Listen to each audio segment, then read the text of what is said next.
Larry's father died. It was a mixed blessing because he'd been very sick. But he left Larry some money, and that money gave us the opportunity to go ahead and help Larry get his dream of a gourmet hot dog stand. I've been living here for 6 years, and this has always been here. And one day I went to the landlord and asked her what she was going to do with it. She said she didn't want to rent it.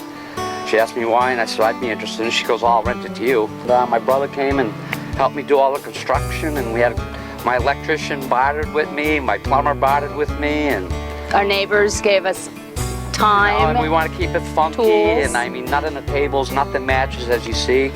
But you know, I try to make everything from scratch and make all my own sauces, and you know, I've been cooking my whole life since I was a kid, self-taught. And I just got sick of bartending after 18 years. All right, now Cheryl, let Yes. me ask you. This is kind of a special spot where you are anyway, right? As far as being a party place. As our friend Ruth at St. John's Spice just put it, we're on hallowed historic party ground. This spot, 75 years ago, back in the day, was one of two places where parties and gatherings took place. One was down at Miss Lucy's, and that was the cooking and the fishing. And up here was dancing, and it was called the pasture.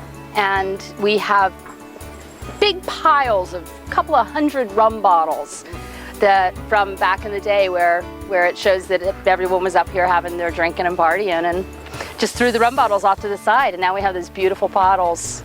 Bottle made in Great Britain. Really? I didn't realize that. Right there. Yep.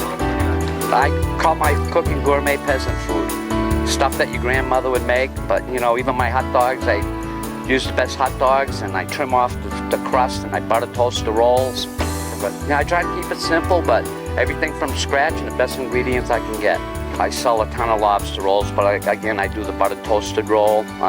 We do a tuna appetizer with the Asian orange sauce, which is really good. I'm kind of famous for my red sauce and my meatballs. Excellent. I got a kid that's been coming in every day this week for meatball subs. Prices are pretty reasonable too. Oh yeah, very reasonable. That's important to us.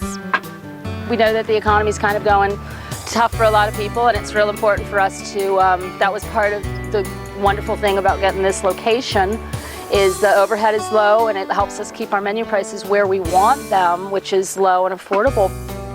I wanted to decorate fun and funky, and our locals, especially Coral Bay folk, really like authentic. And I thought if I get it too fancy, and I was like, how do I make it not, how do I make it look the way I want, but not fall into a tourist trap? And I thought, well, if I call it the tourist trap, then no one can criticize it for looking like a tourist trap.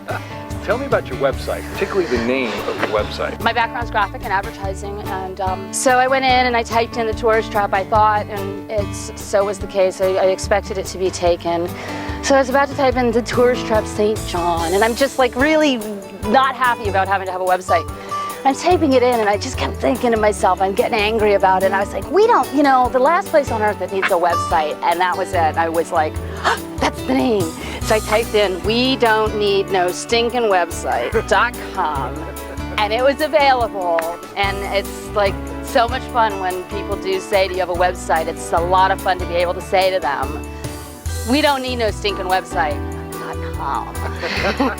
But that's the name. Question I like to ask everybody is why they like St. John so much. Who wants to take the first stab at that? It's warm year round. It's very, life's simple, and I'm not a kid no more, and kind of like it.